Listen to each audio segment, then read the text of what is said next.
마태복음 9장 35절에서 38절 말씀 가지고 일꾼들을 더 보내소서라는 제목으로 말씀을 나누고자 합니다. 아실지 모르지만 이용녀라는 배우가 있습니다. 1956년생이고요. 75년에 연극 배우로 데뷔했으니 나이가 좀 들었죠. 여러 출연작에서 무속인 역할을 잘해서 실제로 무속인인 줄 오해를 받았다고 합니다. 근데 그녀가 유기동물 보호소를 세운 동물보호가로 유명합니다. 그녀는 17년이 넘게 사람들이 버린 개와 고양이를 모아서 돌보았다고 합니다. 이용녀가 유기동물을 기르게 된 계기는 연극 연습을 하러 가다가 한쪽 눈이 터진 채 버려진 시추 한 마리를 보았다고 합니다. 시추 한 마리가 한쪽 눈이 터져서 길을 방황하고 있는 것을 보고 그것을 데려다가 수의사에게 데려갔는데 그 유기견을 보호하는 시보호소에서 한 달 동안 데리고 있다가 안락사시킨다는 말을 듣고 불쌍히 여기는 마음을 갖게 되었다고 합니다. 그래서 그때부터 여러 시의 보호소마다 다니면서 버려진 개와 고양이들을 모아서 80마리까지 이렇게 혼자서 돌보았다라고 합니다. 순전히 개와 고양이를 불쌍히 여겨서 남들에게 버림받은 것만 모아서 이렇게 키우는, 그래서 동물보호가로 오늘날도 활동하고 있습니다. 예수께서 이 땅에 오셔서 소외된 사람들이 모여 살던 갈릴리에서 주로 사역하셨습니다. 그 중에서도 바리새파 사람들이 쓸모없다고 버린 더럽고 흠이 있는 죄인들을 모아서 그들을 보시고 창자가 끊어질 듯 마음 아파하시고 물어뜯겨 피투성이가 된 채 죽어가는 양떼와 같은 사람들을 추수할 곡식이라며 모으셔서 천국 백성으로 돌보신 것입니다. 제자들을 양육한 것도 세상 사람들이 버린 쓰레기와 같은 사람들을 예수님의 마음으로 불쌍히 여겨 추수하여 하나님의 백성으로 삼으시려는 겁니다. 예수님이 하셨던 일을 똑같이 하게 하려는 것이 바로 제자들을 모으신 것이고 제자들을 훈련시킨 이유입니다. 이 말씀 보면서 우리도 주님의 마음으로 불쌍히 여기며 일꾼을 더 보내달라고 기도하는 우리 모두가 됐으면 좋겠습니다. 35절은 모두를 가르치시고 선포하시고 치료하신 예수님이 나옵니다. 오늘 말씀 9장 35절은 마태복음 4장 23절과 거의 똑같습니다. 4장 23절은 제자들을 부르신 뒤에 온 갈릴리를 두루다니시며 복음을 전하셨다고 했습니다. 그때는 제자들을 처음 부르셔서 데리고 다니며 가르치는 본을 보이신 겁니다. 5장에서 7장에서 말씀을 가르치시고 8장에서 9장에서는 기적을 보이셔서 능력을 보여주신 것은 바로 제자들을 뽑은 뒤 훈련시키는 과정입니다. 9장 35절도 역시 모든 도시와 마을들을 다니셨다라고 했습니다. 예수께서 제자들을 데리고 갈릴리의 모든 도시와 마을을 데리고 다니신 것입니다. 10장 1절에서 15절을 보면 분명히 알 수 있습니다. 제자들에게 권능을 주시고 파송하는 장면이 10장 1절에서 15절입니다. 그렇기 때문에 9장 35절에서는 이제 제자들을 그동안 훈련시킨 뒤에 파송하기 직전에 데리고 다니시며 마지막으로 본을 보이신 겁니다. 4장 35절에서는 두루 다니시며 처음 본을 보이기 시작한 것이고 이제는 파송하기 직전에 마지막으로 본을 보이시는 장면입니다. 사복음서를 자세히 관찰해 보면 예수님께서 가르치시고 선포하시고 치료하신 사역은 전적으로 제자들을 훈련시키기 위한 것이라는 것을 분명히 알 수 있습니다. 제자들을 가르치는 일에 최고 우선순위를 두셨기에 수많은 사람이 몰려와서 치료해달라고 간청을 할 때도 매정하게 돌아서서 배를 타고 갈릴리 건너편으로 가신 것입니다. 이는 제자들과 조용한 시간을 가지며 그동안 가르치시고 선포하시고 치료하신 것에 대해서 제자들에게 따로 가르쳐야 하는 시간을 가지신 겁니다. 예수께서 왜 그렇게 제자들을 양육하는 일에 온 힘을 다 기울이셨을까요? 그것은 바로 예수님처럼 불쌍히 여기는 마음으로 상처받고 버림받은 사람들을 구원하여 가르치게 하려는 예수님의 계획이었습니다. 구원하여 가르치게, 예수님이 치료해달라는 사람을 치료만 해주면 그것으로 끝입니다. 예수님이 떠나시면 아무것도 없습니다. 그러나 제자들을 양육해서 예수님의 마음으로 제자 삼게 하면 제자들이 또 제자를 삼고 제자들이 또 제자를 삼으며 예수님을 닮게 하는 사역은 주님 오시는 날까지 지속될 것입니다. 그래서 예수님은 치료해달라고 몰려드는 사람을 뒤로 하고 갈릴리 건너편으로 가셨던 것입니다. 그러한 예수님의 제자 양육 사역으로 인해서 제자 삼는 일이 계속되고 복음은 계속해서 오늘까지 퍼져나간 것입니다. 모든 도시와 마을이란 갈릴리에 있는 모든 도시와 마을들입니다. 1세기 유대의 역사가 조세푸스의 기록에 따르면 갈릴리에 약 200개의 도시와 마을이 있었다고 합니다. 여기서 도시와 마을의 차이가 무엇인지 아십니까? 우리는 크기의 차이라고 하죠. 그게 아닙니다. 성벽이 있으면 도시고요. 성벽이 없으면 마을입니다. 성벽은 어떤 곳에 있었을까요? 적들과 접경지역 가까이 있는 도시들에는 성벽을 쌓고 적들로부터 지키는데 그것이 도시이고요. 마을은 그 안쪽에 들어와 있어서 안전한 곳에는 성벽이 없이 그냥 있는 곳은 마을입니다. 갈릴리는 겨우 가로가 40마일, 세로가 70마일 정도밖에 안 되는 작은 땅입니다. 어떻게 그렇게 작은 지역에 그렇게 많은 도시와 마을이 있었을 수 있을까? 이해가 안 되죠. 미국에서 이렇게 조그만 데에 도시가 200개가 있었다고 하면 이해가 안 되죠. 조세푸스는 비옥한 토양 때문에 많은 사람들이 모여들었고 그래서 가장 적은 곳에는 15,000명 이상의 주민이 살았다고 합니다. 그러면 작은 마을이라고 해도 15,000명이 살았다는 뜻입니다. 이게 적은 숫자가 아닙니다. 그렇다면 그 숫자는 어림잡아도 300만 이상이 그 갈릴리 지역에 살았다는 뜻입니다. 그 이유는 갈릴리의 비옥한 토양 때문이었습니다. 갈릴리는 헬몬산에서 내려오는 흘러내리는 물로 인해서 1년 내내 푸른 숲과 농작물이 가득한 곳입니다. 오늘날 여행을 해보면 깜짝 놀라게 됩니다. 예루살렘에서는 아주 삭막한 땅에 그 땅에다가 전부 호스를 다 깔아놔서 물을 뿌려주면 겨우 올리브 나무들이 살아가는 그런 건조한 사막 지역입니다. 그러다 갈릴리로 딱 들어서면 마치 한국에 와 있는 것처럼 온 세상이 초록색으로 나무와 풀들이 가득합니다. 그렇기 때문에 옛날에도 그렇게 많은 사람들이 몰려 살았습니다. 오늘날도 마찬가지입니다. 한국과 같이 비가 적당히 오고 어디 가나 푸른 숲과 풀이 있는 곳은 사람들이 많이 모여 살았습니다. 하지만 오스트레일리아의 사막 지역이나 미국의 건조한 지역에는 아주 적은 인구가 삽니다. 제가 2012년 통계를 찾아보니까 인구가 가장 적은 주가 와이오밍주입니다. 거기서부터 인구가 적은 수대로 26개 주를 모두 합하면 남한의 인구가 나옵니다. 이해가 되십니까? 남한이라는 작은 땅덩어리는 켄터키주만한 작은 땅인데요. 거기에 미국의 26개 주의 인구가 모여 사는 곳이 남한입니다.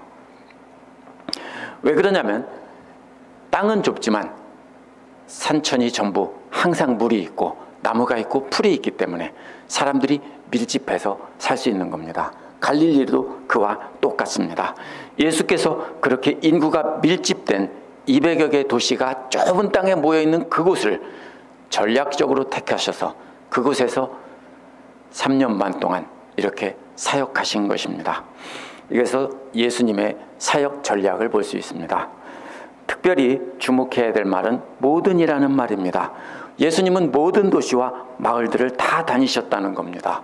모든 도시와 마을들을 다 다니며 모든 질병과 모든 아픔도 치료해 주셨다고 했습니다. 모든 지역을 두루다니며 모든 사람을 치료해 주시며 모든 사람을 가르치셨다는 겁니다. 여기서 강조되는 말은 모든이라는 말입니다. 여러라고 써놓은 말도 다 모든이라는 뜻입니다. 이걸 보면 예수님께서 하나님께서 왜 이스라엘 중에서도 갈릴리를 택하셨는지 짐작할 수 있습니다. 인구 밀도가 아주 높은 지역이기 때문에 그곳을 택했습니다. 바울의 사역 전략도요, 항상 인구 밀도가 높은 도시만 가서 전하고 끝나면 바로 다른 도시로 멀리 이동을 했습니다. 바울도 예수님과 똑같이 인구 밀도가 높은 도시에 가서만 복음을 전했습니다. 그러면 자동으로 퍼져나가게 한 것입니다. 그러나 땅이 비옥하여 인구 밀도가 높다고 갈릴리를 택하신 것은 아닙니다. 갈릴리는 이스라엘의 중심인 예루살렘에서 멀리 떨어진 변방이고 무시당하던 사람들이 몰려 살던 곳입니다. 비록 땅이 비옥하다고 해도 가장 무시받던 지역입니다. 사막 지역인 예루살렘은 엘리트들이 모여 사는 최고의 중심지이고요. 먹고 살 게 없다고요? 걱정 없습니다. 11조와 또 각종 지역에서 걷어들인 세금으로서 이 예루살렘 사람들은 잘 살 수 있었습니다. 그렇기 때문에 무시당하고 버려진 사람들을 추수해서 하나님 나라의 알곡으로 삼으시려는 예수님의 전략입니다. 왜 이곳이 무시당한 지역이냐면요, 북부 갈릴리는, 남부 갈릴리는 유대 지역이었지만 북부 갈릴리는 예수님 오기 약 100년 전쯤에 아리스토블루스라는 통치자가 강제로 점령하고 이방인들을 모두 할례를 시킨 다음에 이스라엘 사람으로 만든 곳입니다. 그러면 아무리 할례를 받고 이스라엘 사람이 되었다 해도 이들은 반쪽 유대인이었습니다. 그렇게 변방 지역에서 이방인과 겹쳐지는 지역에 있었기 때문에 이들은 이방인 취급을 할 정도로 무시당하던 사람이었습니다. 마치 조선시대 함경도와 같은 곳이 이 갈릴리 지방입니다. 그래서 예수님이 예루살렘이나 유대 지역에 가서 복음을 전할 때도 갈릴리에서 무슨 선한 것이 나겠느냐라고 무시하던 것도 바로 그 이유입니다. 갈릴리는 완전히 무시무시 개무시당하던 곳이 바로 갈릴리입니다. 예수님이 갈릴리에 오셔서 사역을 하신 이유는 무시당하고 억압받던 사람일수록 하나님께 마음을 열고 마음 문을 열기 때문입니다. 이들은 반쯤 익은 고구마와 같은, 아니 어쩌면 잘 익은 고구마인지도 모릅니다. 그렇게 준비된 사람들이었기 때문에 그들에게 가서 복음을 전하신 겁니다. 예수님은 당시 유대 사회에서 가장 소외된 변두리에 가서 사역하셨습니다. 그 중에서도 특별히 그 변두리에서도 유대교 신앙 공동체에서 쫓겨난 사람들을 집중적으로 찾아다니며 사역을 하셨습니다. 마태는 이러한 예수님의 사역을 세 가지로 요약해서 말하고 있습니다. 첫째는 그 지역의 회당에서 가르치신 겁니다. 가르치셨다는 말은 유대교 율법인 토라를 해석하여 가르치신 겁니다. 쉽게 말하면 창세기에서부터 민수기 신명기까지의 말씀을 해석해서 가르친 겁니다. 그게 어디에 나옵니까? 마태복음 5장에서 7장이 바로 가르치신 겁니다. 토라에 나오는 내용을 요약해서 쉽게 해석해서 하나님의 참뜻을 가르친 것이 바로 산상수훈이라는 말씀입니다. 그러나 예수님은 단순히 유대교의 다른 랍비들처럼 율법을 해석해 주는 데서 멈추지 않았습니다. 해석해 주시는 것은 그 다음 작업을 하기 위한 것인데요, 하나님 나라를 선포하는 겁니다. 복음을 선포하기 위해서 해석해 주신 겁니다. 천국 복음을 선포하시는 것이 그 다음에 이어진 것이 바로 치료하는 것과 이어집니다. 그렇다면 중심 활동은 가르치신 것이 먼저이고 하나님 나라의 복음을 선포하는 것이 실제 활동이고, 병든 사람들을 치료한 것은 그 하나님 나라의 복음을 선포하는 것을 보여주기 위한 것입니다. 그러므로 이 세 가지는 하나입니다. 하나님 나라를 선포하시는 것입니다. 그래서 선포하기 위해서 준비 작업으로 가르치신 것이고, 그래서 마무리 작업으로 기적을 보여주면서 그 선포하신 하나님 나라의 복음을 눈으로 보여주신 겁니다. 따라서 예수께서 치료해 주신 것은 치료 자체가 목적이 아닙니다.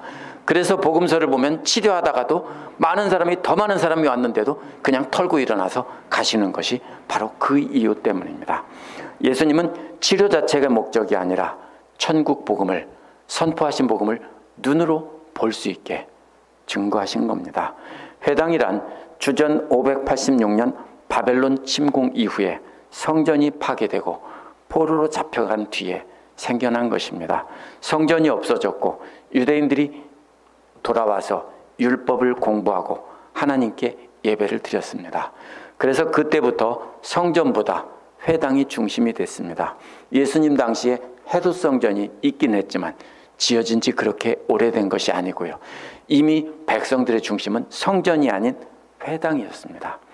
회당은 하나님 말씀을 배우고 거기서 하나님 말씀께 예배를 하던 곳으로 자리 잡았습니다.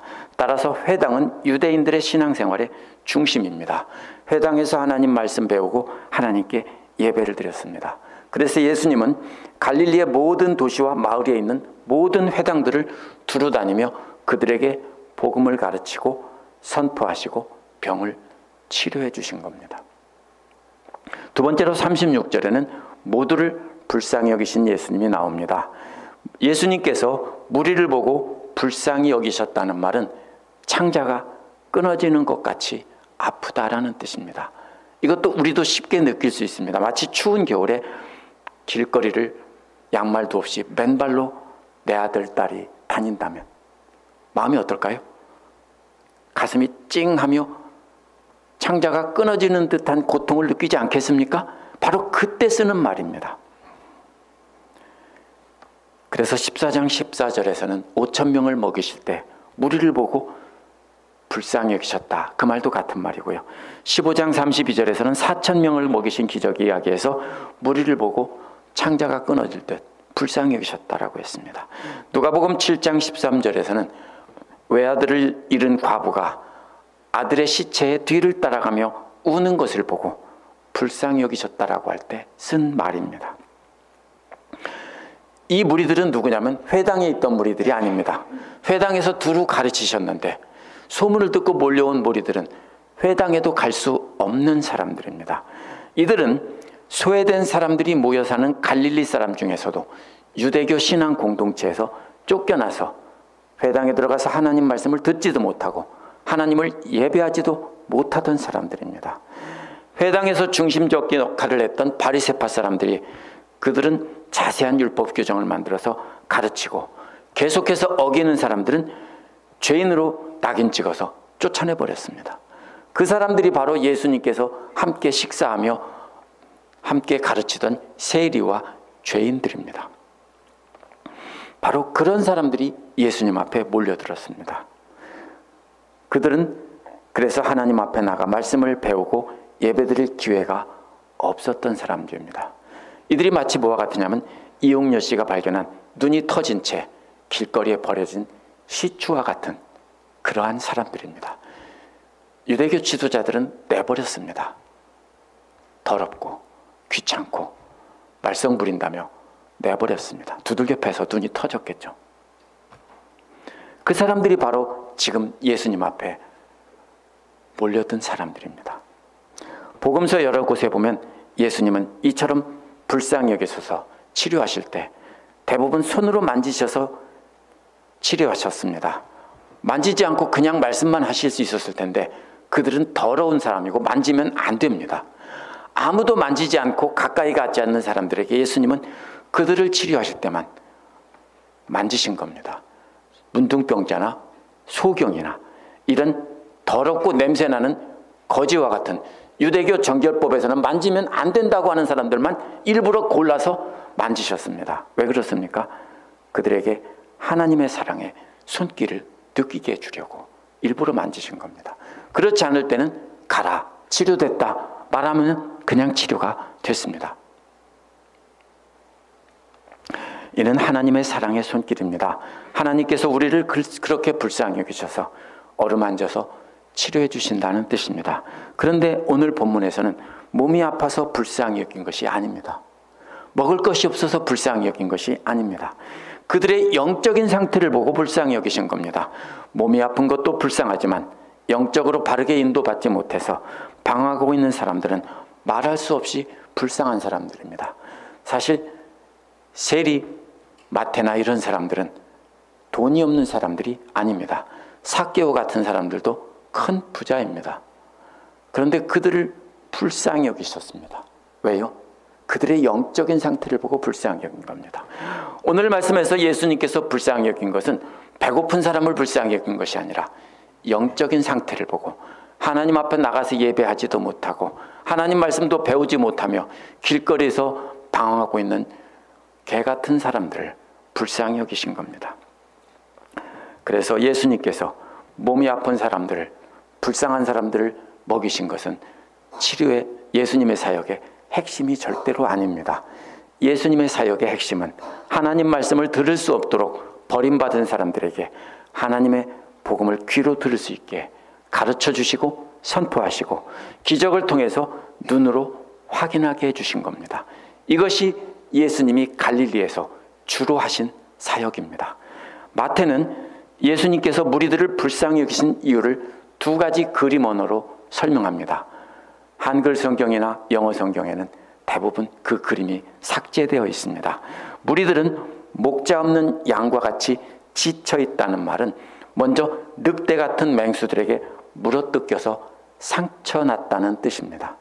맹수들이 물어뜯어서 상처를 내면 그냥 살짝 한번 고양이가 핥히는 것처럼 그렇게 물어뜯거나 핥혀놓을까요? 절대로 그렇지 않습니다. 죽도록 물어뜯었는데 아직 죽지는 않은 상태입니다. 그래서 기운이 빠져 있다 이 말은요, 그렇게 상처 입은 양이 버려져서 죽어가고 있다는 뜻입니다. 이것이 바로 그림 언어입니다. 마태가 사용한 그림 언어는 늑대나 일이나 이런 짐승들이 목자가 없는 양을 보고 사정없이 물어뜯어서 내던지고 어떤 것들은 잡아먹고 죽이고 잡아먹지 못한 것은 다 사정없이 물어뜯어서 죽여서 사방에 양들의 시체가 어떻게 있습니까? 추수할 곡식단처럼 그렇게 널브러져 있다라고 묘사하는 그림입니다. 이것이 구약에서 나온 그림이 요즘에 구약에서 그거 보고 있죠? 그 그림이 바로 신약에서도 이렇게 계속해서 같은 그림으로 사용하고 있는 겁니다.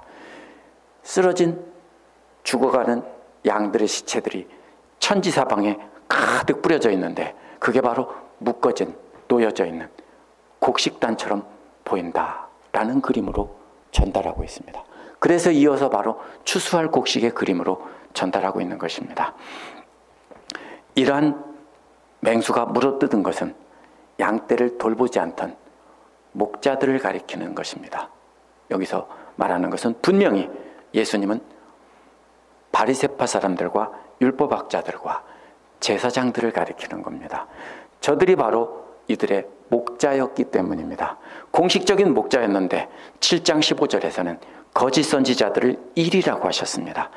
이어지는 10장 16절에 보면 제자들을 파송한 뒤에 양을 이리 가운데 보내는 것 같다라고 했습니다. 그렇다면 예수님은 그들을 일이라고 보시고 마태는 오늘 말씀에서 사람들이 물어뜯어서 버린 것은 바로 가짜 목자들, 거짓 선지자들이 물어뜯어서 내던져서 다 죽어가고 있는 버려진 사람들을 보고 불쌍히 여기고 있는 것입니다. 예수님께서는 바리새파 사람들과 율법학자들과 제사장들을 양들에게 상처를 입히고 잡아먹는 이리떼라고 말하고 있는 것입니다. 저들은 사람들의 아픔에 귀를 기울이고 그들에게 하나님의 말씀을 가르쳐서 그들을 영적인 필요를 채워줬어야 되고 그들이 죄를 지었다면 깨끗하게 해주고 그들이 상처를 입었다면 용서해주고 그래서 다시 하나님을 섬길 수 있도록 했어야 옳습니다. 그런데 그들은 자기들처럼 거룩하지 않다고 무조건 내쳐버린 것입니다. 이들은 오직 자신들의 욕심을 채우기 위해서 물어뜯고 배를 채우고 필요 없으면 유대교 울타리 밖으로 내던지던 사람들입니다. 저들이 지고 있던 무거운 죄의 짐을 덜어서 자기들이 져줘야 되는데 거꾸로 자기들이 지고 있던 짐을 그들에게 지어주고 있던 사람들입니다. 그래서 예수께서는 누가복음 6장 25절에서 저들을 향해 화 있을진저 너희 배부른 자들아 라고 말하셨습니다. 왜 배부릅니까? 양떼를 실컷 잡아먹어서 배가 부른 자들이라고 하는 것입니다. 돌보고 키워야 되는데 잡아먹기만 하는 자들이라고 하셨습니다. 바울이 밀레도에서 에베소 장로들을 불러서 고별 설교할 때도 이런 자들을 사나운 일이라고 표현했습니다. 바울은 사나운 이리들이 여러분 가운데 들어와서 양떼를 마구 해치리라는 것을 안다라고 했습니다. 목자인 바울이 떠나 있다 보니까 사나운 이리들이 들어와서 에베소 교회를 다 물어뜯을 것을 안다는 겁니다.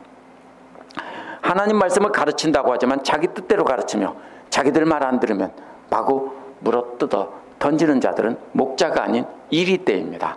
오늘날도 하나님 말씀을 가르치는 자들이 사람들을 하나님이 아닌 자신들에게 복종하게 만들고 자신들의 말을 듣지 않으면 영적인 권위로 위협해서 내치는 사람들이 있다면 역시 오늘날도 똑같이 이리 때입니다. 그러므로 주의하시기 바랍니다. 자신의 권위로 자신들의 권위 아래 사람들을 굴복시키며 꼼짝 못하게 하는 사람들은 대개 누구냐면요, 사이비 이당들이 무당과 같은 그런 사람들입니다. 약점이 잡히면 그 약점을 잡고 겁을 줘서 복종하게 만드는 것은 목자가 아니라 이리떼입니다. 목자와 이리떼를 어떻게 구별합니까? 그것은 예수님께서 36절에서 분명히 말씀해 주셨습니다. 예수님처럼 불쌍히 여기는 마음이 있다면 목자이고, 불쌍히 여기는 마음이 없이 죄를 지적하고 정죄해서 물어뜯으면 이리입니다. 우리가 남의 죄를 함부로 지적하며 계속 물어뜯기만 한다면, 그래서 믿음에서 떠나게 하거나 교회에서 떠나게 한다면 우리는 분명히 이리떼입니다. 그러나 감싸주고 용서하고 사랑하고 돌보며 상처를 치료해주고 더러움을 씻어준다면 우리는 목자입니다. 이리떼는 아픈 상처를 싸매주고 함께 아파하며 치료해줄 줄 모릅니다. 그냥 상처를 건드리고 더 물어뜯어서 죽게 만드는 것뿐입니다. 따라서 우리는 예수님처럼 불쌍히 여기는 마음이 있어야 합니다. 특별히 사람들에게 버림받고 상처받은 사람이 있다면 불쌍히 여기는 마음이 있어야 합니다. 만약 누구든지 자기 생각에 맞지 않는다고 콩콩 잘못을 지적하고 따지고 책망하여서 물어뜯어서 교회를 떠나게 한다면 그 사람은 분명히 이리떼입니다. 예수님 당시 바리새파 사람을 닮은 이리떼입니다. 예수님 닮은 목자를 알아보고 따라야 되고, 이리떼를 닮은 사람들은 우리는 피하고 멀리해야 합니다. 37절 38절에서는 모두를 구원하시려는 예수님의 모습이 나옵니다. 그런데 37절에서 예수님께서는 갑자기 추수할 일꾼이 적다라고 말씀하십니다. 제가 조금 전에 이리떼와 추수할 일꾼을 연결한 것이 바로 그것입니다. 예수님은 갑자기 엉뚱한 소리를 하시는 게 아닙니다. 수많은 시체처럼 널브러져 있는 죽어가는 양떼들이, 목자 없이 죽어가는 양떼들이, 예수님이 목자이신 예수님이 와보니까 다 죽어가고 있습니다. 그래서 창자가 끊어지는 것 같이 아파하면서 그들을 모아서 치료해 주시고 그들을 고쳐주시며 싸매주시고 더러운 건 닦아주시는 것입니다. 그래서 예수님은 그것들을 곡식단과 같이 버려져 있다는 구약의 이미지를 이용해서 바로 추수할 곡식이 많다라고 한 겁니다. 따라서 백성들이 정죄해서 쫓아내서 던지기만 하던 유대교 지도자들을 이리떼에 비유했다면 그들이 내던진 시체 같은 사람들을 바로 추수할 곡식으로 말씀하시며 참된 목자들을 추수할 일꾼으로 비유하신 겁니다. 예수님께서 그들을 거두어서 닦아주시고 치료해주시고 싸매주시던, 그러면서 그들을 가르쳐서 하나님 말씀으로 가르쳐서 먹여서 회복시켜 주시던 그 일을 하는 사람들이 바로 추수할 일꾼인 것입니다. 추수는 그런데 구원과 심판을 동시에 가리킵니다. 왜냐하면 추수는 종말론적인 구원을 가르치기 때문입니다. 마태복음 13장 30절에 보면 밀과 가라지의 비유가 나오는데, 알곡은 거두어들이고 가라지는 모아서 불태운다고 했습니다. 따라서 추수할 일꾼들이 거두는 것은 불쌍한 사람들이라고, 모두 다 하나님 나라에 들어갈 알곡들은 아닌 것입니다. 추수감을 거둔 일꾼들은 다 거둔 뒤에 가라지는 버리고 알곡은 모아서 창고에 드리는 것입니다. 우리가 들판에서 미나리밭에서 미나리를 베왔으면 그 중에 뭐가 섞여 있습니까? 잡초가 섞여 있습니다. 그러면 잡초도 같이 먹습니까? 아닙니다. 일단 베어온 다음에 펴놓고 잡초는 골라내는 것입니다. 이게 바로 추수입니다. 따라서 추수에는 본래 거두는 것에는 알곡을 골라내는 것과 알곡이 아닌 것은 심판의 불에 던지는 것이 함께 포함되어 있습니다. 보면 성경에 보면 항상 추수는 그렇게 되어 있습니다. 그러나 여기서는 가라지를 불태우는 것은 생략되어 있는 것뿐입니다. 따라서 가라지를 불태우는 모습은 계시록 14장 14절에서 20절에 나옵니다. 추수는 구원인 동시에 심판인 것입니다. 왜 일꾼이 많은데 일꾼이 적다고 하실까요? 그것은 예수님처럼 불쌍히 여기는 마음을 가진 일꾼들이 부족하다는 것입니다. 오늘날도 마찬가지로 수많은 복음 전하는 일꾼이 있습니다. 예수님은 오늘날도 우리에게 일꾼이 적다고 하실지 모릅니다. 예수님과 같이 목자의 마음을 가지고 버려져 죽어가는 사람들을 추수해서 하나님 나라에 들어가게 할 일꾼들이 많지 않다고 한 것입니다. 근데 우리가 여기서 오해하기 쉽습니다. 이걸 잘못 보면 엉뚱하게 해석합니다. 그렇기 때문에 예수님께서 추수하는 일꾼에게 청해서 추수할 일꾼을 보내달라고 하셨습니다. 추수하는 주인은 하나님이십니다. 하나님께 추수할 일꾼을 추수밭으로 보내달라는 것입니다. 그런데 청하라는 말은 기도하라는 뜻입니다. 예수님께서는 양들에게 추수할 일꾼을 보내달라고 기도하라고 하지 않으셨습니다. 잘 보셔야 됩니다. 누구에게요? 추수할 일꾼들인 제자들을 보내면서 제자들에게 추수할 일꾼을 보내달라고 기도하라고 했습니다. 우리는 내가 양인데 내가 이렇게 상처받았으니까 하나님 추수할 일꾼을 보내주셔서 좋은 목자 보내주세요. 이렇게 해석하면 안 됩니다. 누구에게요? 양들이 아니라 목자들에게, 추수하고 있는 일꾼들에게 추수할 일꾼이 부족하니까 더 보내달라고 기도하라는 것입니다. 따라서 이것은 일꾼이 부족하니까 더 보내달라는 거지 곡식들이 일꾼을 보내달라고 하는 것이 아닙니다. 그렇다면 일꾼이 부족하다고 할 때 어떤 경우입니까?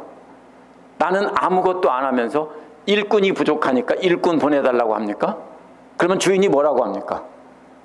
몽둥이 들고 와서 이 정신 나간 놈아 열심히 일이나 해야 하지 않겠습니까? 여기서는 그런 뜻입니다. 제자들이 열심히 추수를 하고 있는데도 감당이 안 되는 겁니다.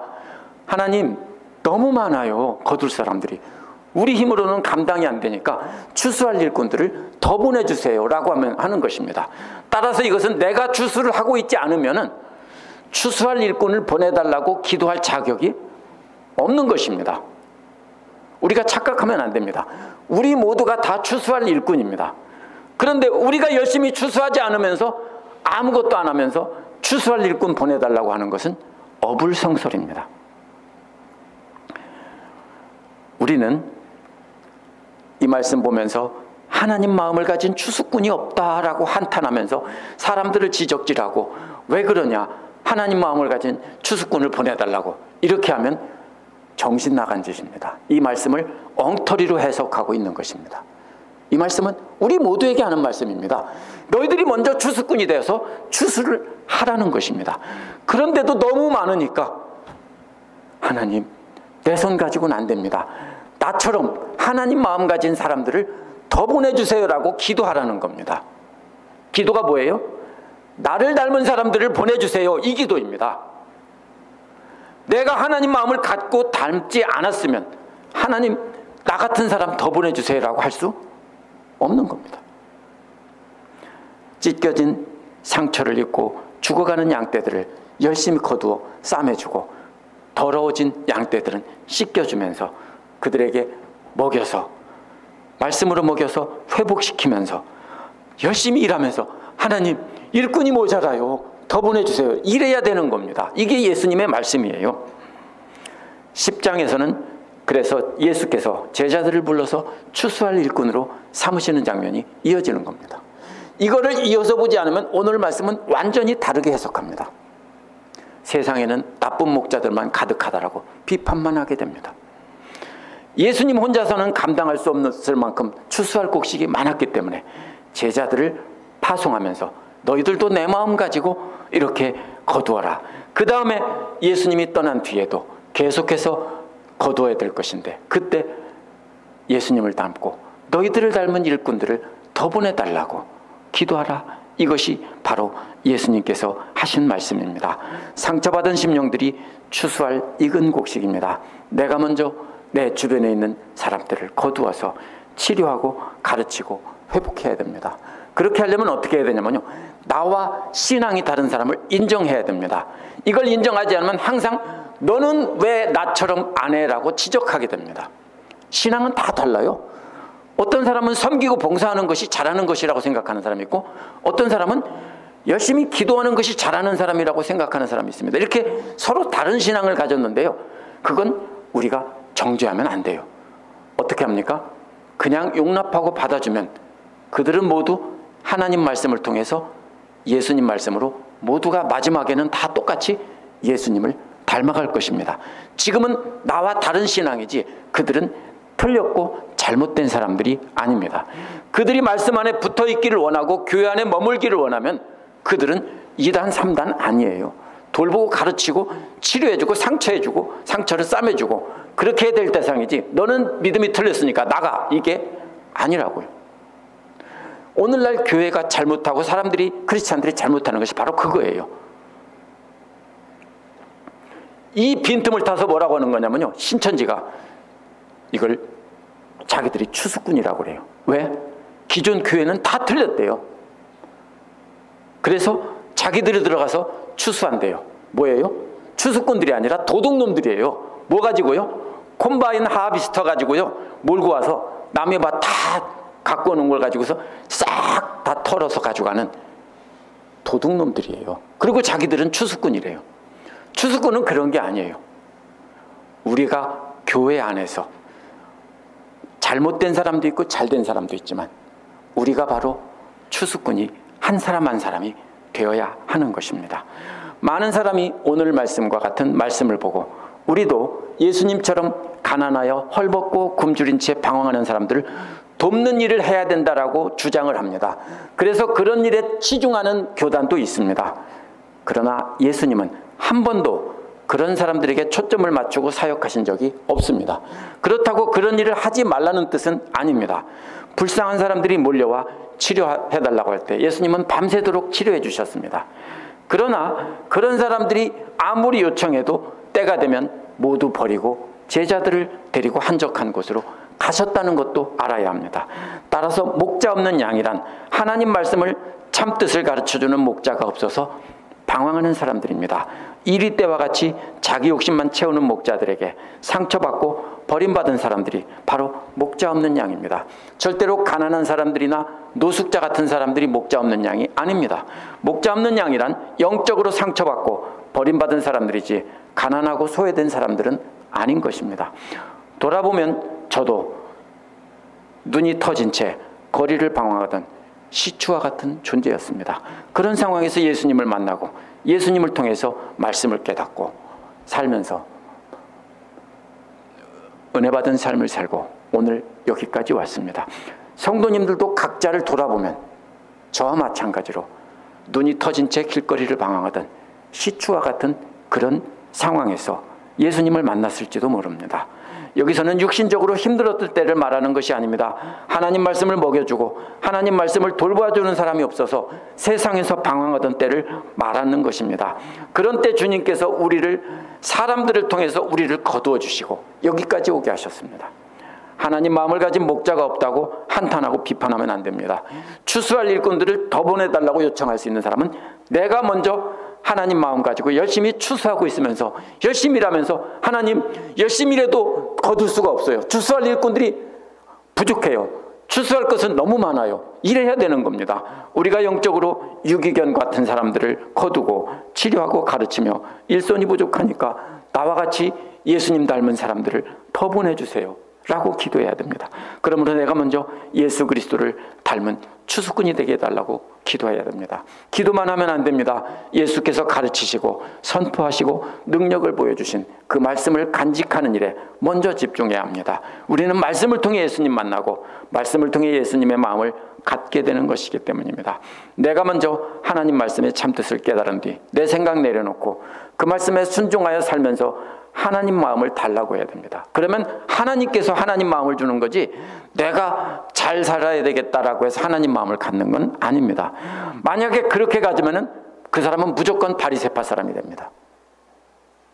죽어가는 양떼와 같이 영적으로 방황하는 자들을 거두고 치료해주고 돌보면서 나와 같은 일꾼을 더 보내달라고 기도하는 우리가 되도록 합시다. 그래서 우리가 거둔 곡식들도 나른 닮은 일꾼들로 만드셔서 그러면 하나님께서 일꾼을 추가로 보내주시는 것입니다. 그것이 바로 우리가 해야 될 일입니다. 기도하겠습니다.